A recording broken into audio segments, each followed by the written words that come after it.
오늘 우리에게 주시는 하나님의 말씀은 누가복음 23장 34절 말씀입니다. 이에 예수께서 이르시되 아버지 저들을 사하여 주옵소서. 자기들이 하는 것을 알지 못함이니이다 하시더라. 그들이 그의 옷을 나눠 제비 뽑을세. 주님께서 우리에게 명령하신 말씀 중에 누구든지 주님을 따르려거든 자기를 부인하고 자기 십자가를 지고 나를 따를 것이니라. 마태복음 16장 24절에서 그렇게 말씀하셨습니다. 우리 모두는 다 자기 십자가를 지고 주님을 따르는 사람이라는 뜻입니다.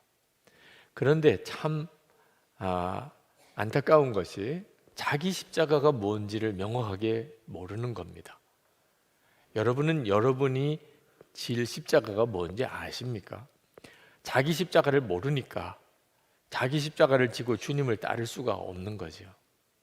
그래서 이번 종려주일부터 성금요일까지 예수님의 십자가를 깊이 묵상해 보고 싶었습니다.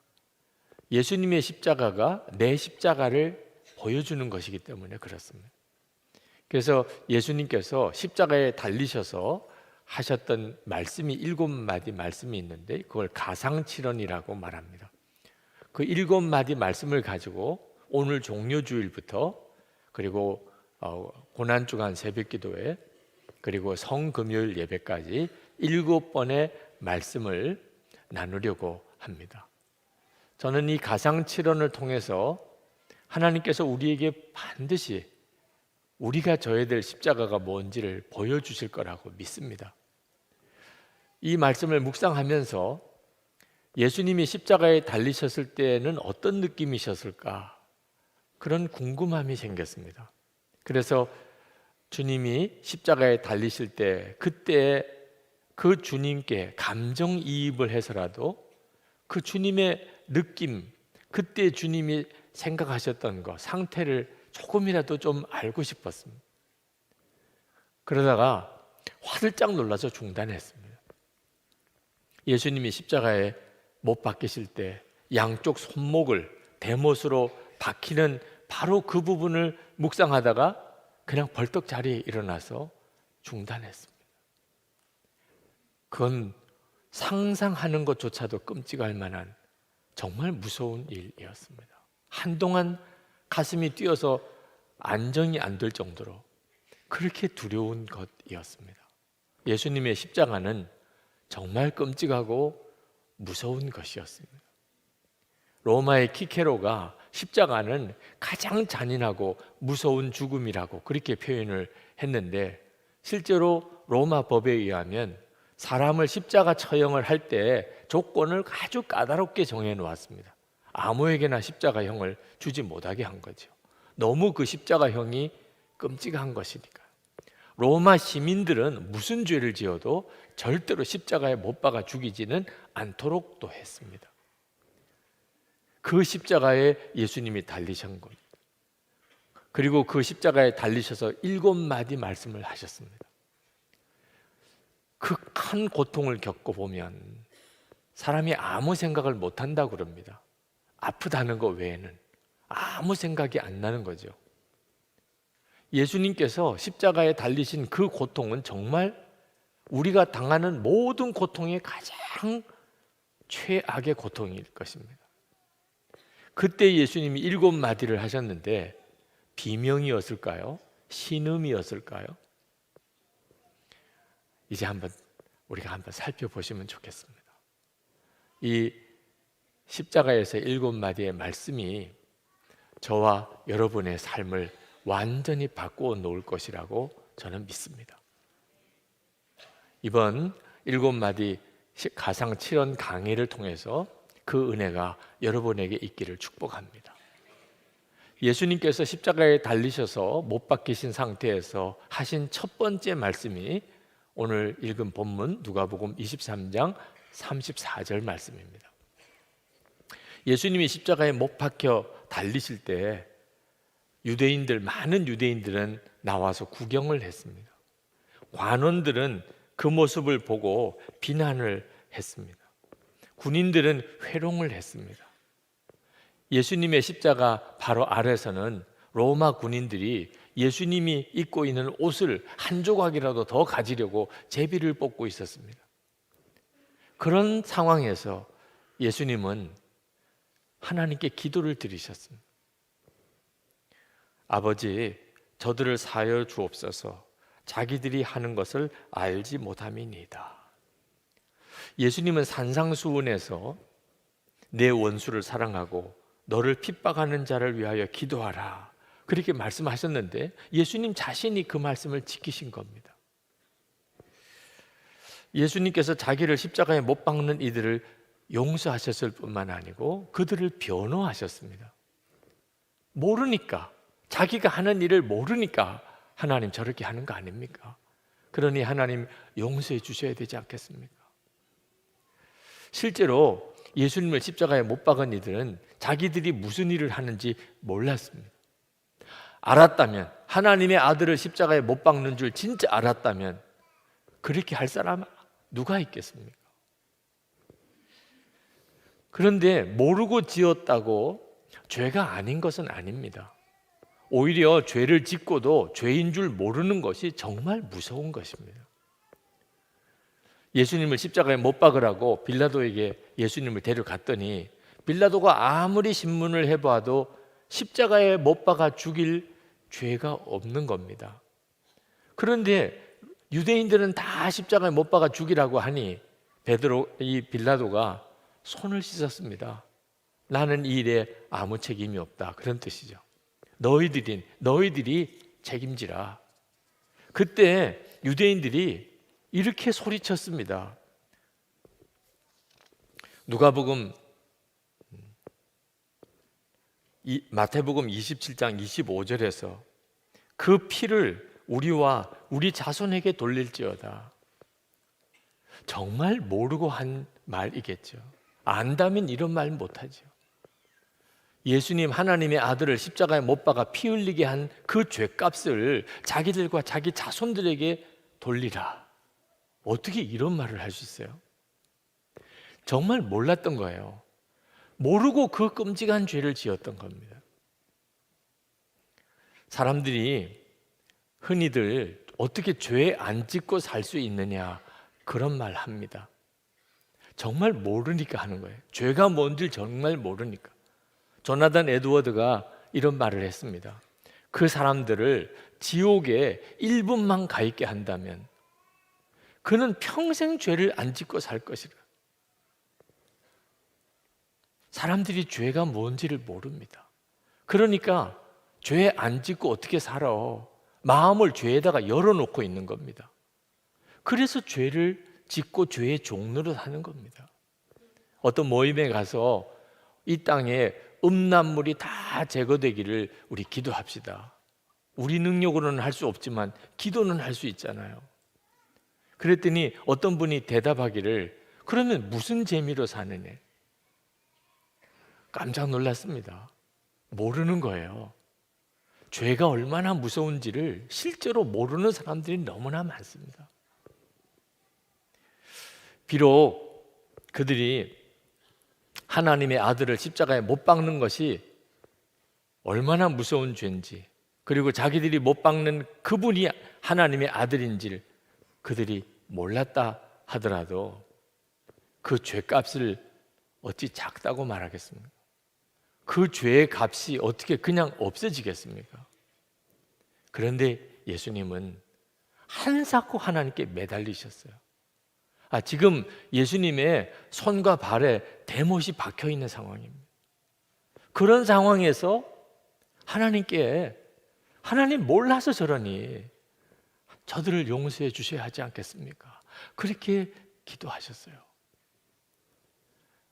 여러분, 이 기도가 응답 받았을까요? 응답 못 받았을까요?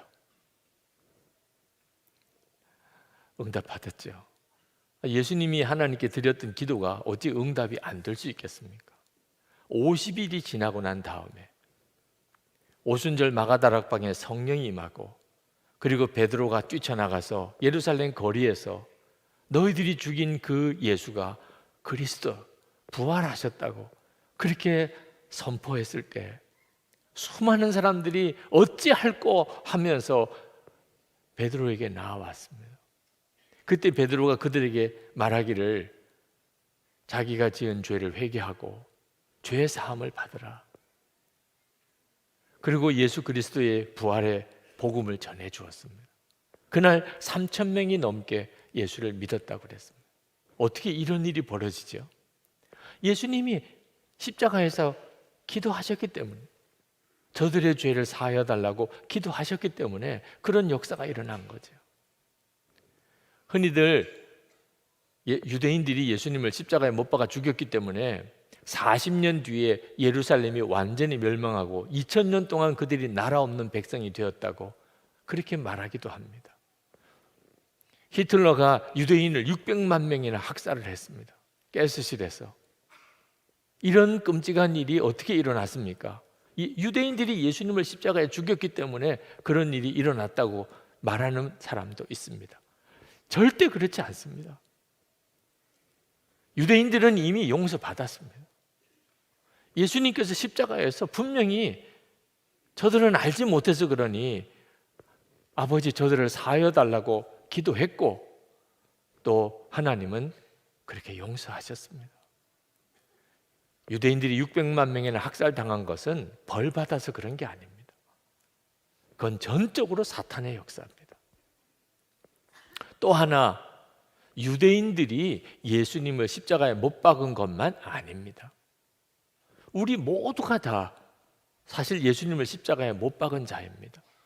저와 여러분의 죄 때문에 예수님이 십자가에 못 박히셨잖아요. 예수님을 십자가에 못 박은 죄는 용서받을 수 없다. 그러면 예수님의 십자가는 불완전한 십자가죠. 우리에게도 구원의 가능성이 없어지는 것입니다. 예수님께서 십자가에서 저들이 자기가 하는 것을 알지 못하니 아버지 저들을 사하여 주옵소서, 이 기도는 그 현장에 있었던 그 유대인들과 로마 관원들에게만 한 기도가 아닙니다. 저를 위해 한 기도고 여러분을 위해 한 기도입니다. 베드로가 예수님을 3번이나 부인했을 때 예수님은 이 기도를 하셨습니다. 저가 하는 일을 알지 못하니 아버지 저를 사하여 주옵소서. 스데반을 죽이려고 사울이라고 하는 사람이 돌을 던져서 스데반을 죽이는 끔찍한 일을 벌일 때, 그때 주님은 그 사울을 위해서 기도하셨습니다. 자기가 하는 일을 알지 못하니 저를 사하여 주옵소서. 똑같이 저와 여러분을 위해서도 주님은 그렇게 기도하셨습니다. 저가 하는 일을 알지 못하니 저를 사하여 주옵소서. 그래서 우리에게 구원이 임한 것입니다. 그리고 우리가 날마다 예수님 안에서 새 날을 살 수 있는 은혜를 받는 겁니다. 우리의 실패와 좌절, 하나님 앞에 배신하고 주님께 불순종했던 죄가 많지만 주님은 다시 우리를 정결하게 하시고, 그리고 다시 새 날을 시작할 수 있게 해주시는 은혜가 바로 예수님께서 십자가에서 이 기도를 저와 여러분을 위하여 드리셨기 때문입니다. 라비 제커라이어스라고 하는 분이 용서에 대한 설교를 하시면서 거기에 한 초등학교 선생님의 시를 인용을 했습니다. 수업이 끝났다. 그 아이는 떨리는 입술로 내 책상 앞에 왔다. 선생님, 새 종이가 있나요? 이번 건 망쳤어요. 나는 온통 얼룩진 종이를 받고 깨끗한 새 종이를 주었다. 그리고 그 아이의 지친 마음을 향해 속삭였다. 얘야, 이번엔 더 잘해보렴. 하루가 끝났다. 나는 떨리는 마음으로 보좌 앞에 나아갔다. 주님, 새 날이 있나요? 오늘은 망쳤어요. 주님은 온통 얼룩진 내 날을 받고 깨끗한 새 날을 주셨다. 그리고 나의 지친 마음을 향해 속삭이셨다. 얘야, 이번엔 더 잘해보렴. 여러분의 지난 주간은 어떠셨나요? 잘 살아보고 싶었고 바로 살아보고 싶었잖아요. 그런데 또 망쳤어요. 또 구겨졌어요. 오늘 주님 앞에 우리가 어떻게 나올 수 있었나요? 주님께서 저가 하는 일을 저가 모르는 것이니 저를 사하여 달라고 하나님께 구하셨기 때문에 그 용서의 은혜로 오늘도 우리가 주님 앞에 나온 거잖아요. 그리고 주님은 우리에게 새 날을 오늘 주시는 거잖아요. 다시 시작해보라. 이제는 어제같이 살아보지만 이제는 정말 거룩하고 경건하게 한번 살아봐. 나와 동행하자. 그렇게 새 날을 우리가 허락받은 거잖아요. 이 은혜를 십자가에서 우리 모두가 받은 겁니다. 그러면 우리가 져야 될 십자가는 뭐죠? 똑같이 바로 이 용서의 십자가입니다. 예수님의 제자였던 스데반, 그는 예수님의 부활을 전하다가 돌에 맞아 죽습니다. 그런데 그는 죽을 때 꼭 예수님 이 기도를 드렸습니다. 주님, 하나님 저들을 사하여 주옵소서. 그 기도에 사도 바울이 구원받았습니다. 스데반 죽이는데 주동자 역할을 했던 그 사울이 예수님을 만나고 사도 바울이 되었습니다. 사도 바울도 유대인들에게 얼마나 시달림을 당하고 핍박을 당했는지 모릅니다. 그런데 그 사도 바울이 자기를 핍박한 동족 유대인을 위해서 그들이 구원받을 수만 있다면 자기는 저주를 받아도 좋겠다고 했습니다. 로마서 9장 3절, 나의 형제 곧 고륙의 친척을 위하여 내 자신이 저주를 받아 그리스도에게서 끊어질지라도 원하는 바로라. 이것이 사도 바울이 진 십자가입니다. 여러분, 십자가의 용서를 여러분이 진짜 받았다면 여러분도 아버지여, 나를 미워하는 자 저를 사하여 주옵소서. 자기가 무슨 죄를 짓고 있는지 모릅니다. 하나님, 나에게 이렇게 마음에 상처를 준 그 사람을 하나님 용서해 주옵소서. 그렇게 기도해야 마땅합니다. 여러분, 용서하지 못하는 마음이 얼마나 무서운지 아십니까? 산이나 바다에 가보면 얼마나 아름답습니까? 그런데 미워하는 마음이 가득한 상태에서는 산도 바다도 전혀 아름답지 않습니다. 경험 안 해보셨습니까? 여러분, 마음속에 미움이 가득하면 그 미워하는 그 사람이 입으로 옳은 말을 해도 나는 그 옳은 말조차 싫어지게 됩니다. 판단력, 감정 완전히 다 망가져 버립니다. 그렇게 피곤한데도 밤에 잠을 못 잡니다. 그렇게 맛있는 음식을 먹어도 입맛이 없습니다. 미워하는 마음을 풀지 않으면 이건 정말 무서운 일입니다. 하나님께서 우리에게 용서하시고 그리고 우리에게 이 용서의 십자가를 지라고 하신 것은 우리를 구원하시려고 하심입니다. 하나님, 돈이 필요하고 건강이 필요해요. 그러면 하나님께서 말씀하십니다. 너에게 진짜 필요한 것은 용서야. 용서가 너를 치료하는 능력이 되는 거야. 하나님, 저에게는 친구가 필요해요. 그러면 주님은 말씀하십니다. 너 지금 있는 그 친구를 용서하라. 그리고 그 친구에게 가서 용서를 구하라. 용서 없이 우리가 교회를 섬기고 용서하지 못한 상태에서 나가서 전도하는 것 다 허사입니다. 예수님하고 아무 상관이 없습니다. 우리가 용서의 십자가를 질 때 우리가 삽니다. 진짜 구원을 누리게 됩니다. 언브로큰이라는 영화가 있는데 그 영화는 루이 잠페리니라고 하는 사람의 실화 영화입니다. 이 루이 잠페리니는 미국 육상 선수였는데 세계 제2차 대전 때 공군 조종사로 참전했습니다. 그런데 태평양 바다 위에서 추락해서 바다에서 무려 43일 동안이나 표류했습니다. 끔찍한 그 고통이 끝나나 싶었더니 일본군에 의해서 구조를 받았습니다. 이제 포로 수용소로 갔습니다. 거기서 일본인 악독한 간수들로부터 말할 수 없는 고통과 모욕, 죽음의 위협을 받았습니다. 그러다가 전쟁이 끝나고 다시 고국으로 돌아왔습니다. 고향에서는 참전 용사가 생환되어 왔기 때문에 영웅이라고 환영을 대대적으로 해주었습니다. 그 동네에서는 아주 유명한 사람이 되었습니다. 그렇지만 이 루이 잠페리니의 마음은 완전히 무너졌습니다. 끔찍할 정도로 무너졌어요. 그 고통스러웠던 기간 동안 받았던 상처들, 모욕들, 그는 밤에 잠을 못 잤습니다. 꿈속에 계속 일본인 간수가 나타나서 그를 괴롭히는 악몽을 계속 꾸었습니다. 그는 술을 마시지 않고는 하루도 견딜 수가 없었어요. 알코올 중독자가 되었어요. 아내에게 폭행을 하기 시작했습니다. 어린 딸을 완전히 방치해 버렸습니다.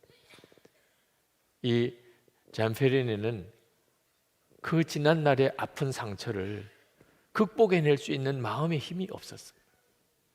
그는 자기의 죄를 하나님으로부터 받은 경험이 없었기 때문에 자기를 그렇게 괴롭혔던 일본인 간수들을 용서할 수 있는 힘도 없었습니다.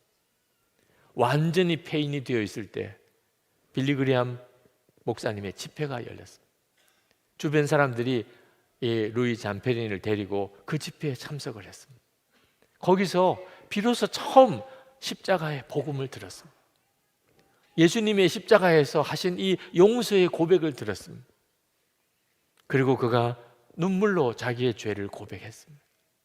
그리고 용서받은 확신을 얻었습니다. 그는 그렇게 예수를 믿게 됐고 구원을 받았습니다. 그리고 난 다음에 그는 비로소 자기를 그렇게 고통스럽게 했던 일본인 간수들을 용서하게 됐습니다. 그는 이렇게 썼습니다. 용서는 인생에서 가장 힘든 일이지만 그 용서가 바로 치유다. 진짜 치유는 용서다. 그렇게 말했습니다. 1950년 일본 선교팀의 일원으로 갑니다. 옛 수용소 간수들을 만나서 그들에게 용서한다는 말을 하고 싶었기 때문에 옛 수용소 간수들을 만나서 볼 때마다 그는 기쁨으로 쫓아가서 그 사람들을 부여안고 용서한다고 고백했습니다. 처음에는 옛 수용소 간수들이 이 잠페리니를 만나기를 꺼려했습니다. 그가 말하는 용서가 이해가 안 되는 것이었기 때문에.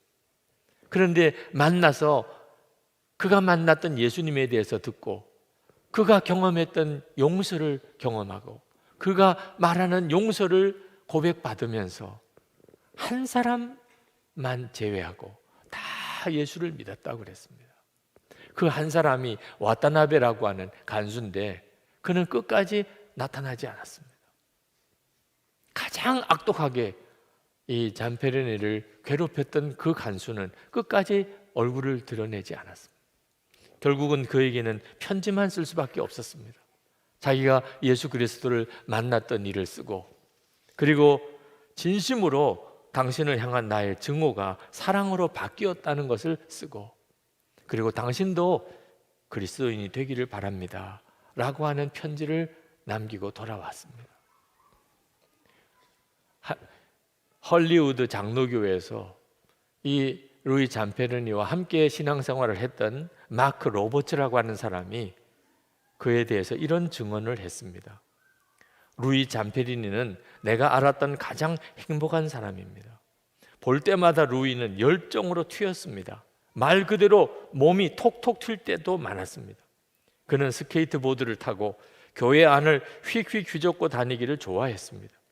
그래서 과격한 사나이라는 말도 많이 들었습니다. 그만큼 주체할 수 없는 기쁨이 넘쳐났기 때문입니다. 여러분, 어떻게 이런 일이 가능하죠?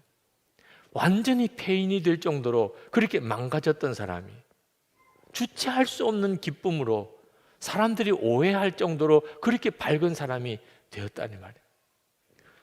용서의 은혜, 그리고 용서하는 십자가를 진 것 때문입니다. 사람들은 좋은 사람 만나기를, 그런 사람 만나기를 좋아합니다. 선한 사람 만나는 것을 좋아합니다. 아주 아름다운 사람을 만나는 것을 좋아합니다. 근데 죄인은 만나기 싫어합니다. 비난하고 정죄하고 그리고 그를 외면합니다. 근데 여러분 아십니까? 예수님께서 우리를 처음 만나 주신 곳이 어딘지 우리의 죄입니다. 우리의 죄에서 예수님은 우리를 처음 만나 주셨습니다. 예수님의 이름이 자기 백성을 저희 죄에서 구원할 자입니다. 우리가 예수님을 우리 죄에서 만났고, 그리고 지금까지 우리가 주님과 동행하는 관계가 시작이 된 겁니다. 그런 우리입니다. 그러니 우리가 다른 사람의 좋은 것과 아름다운 것과 선한 것을만 좋아하고 그 사람의 죄를 비난하고 정죄하고 외면한다면 말이 됩니까? 우리도 모든 인간관계 시작은 그 사람의 죄에서 시작하는 겁니다. 그 사람의 죄를 내가 용서할 때 비로소 진정한 관계가 시작이 되는 겁니다. 여러분, 더 이상 안 돼요, 못해요, 내 경우는 특별해요 라고 하지 말아야 됩니다. 하나님, 저가 알지 못해서 그러니 저를 사하여 주옵소서.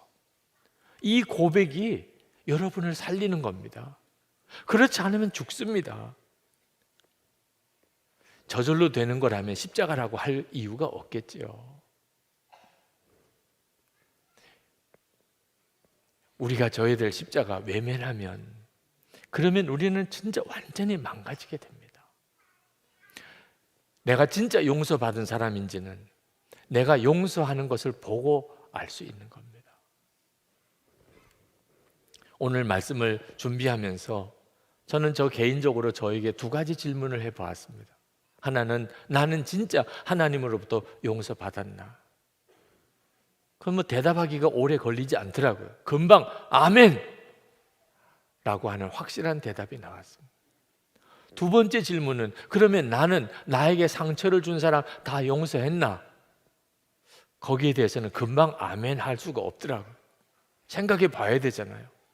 그래서 곰곰이 생각해 보았습니다. 지금까지 살아오는 동안 나에게 아픔을 주고 고통을 주고 상처를 주었던 사람을 내가 다 용서했나?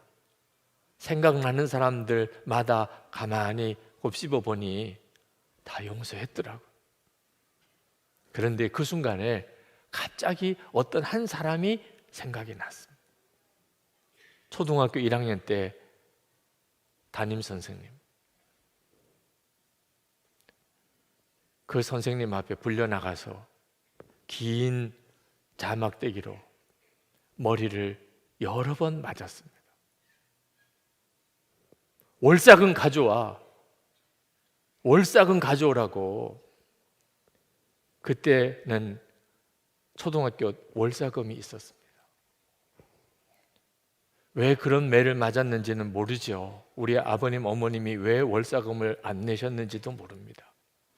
그러나 그때 그 자막대기로 맞은 그 아픔, 그리고 그 창피스러움, 그건 생생하게 생각나더라고요. 그래서 그때 고백했습니다. 그 선생님이 몰라서 그러지 않았겠습니까?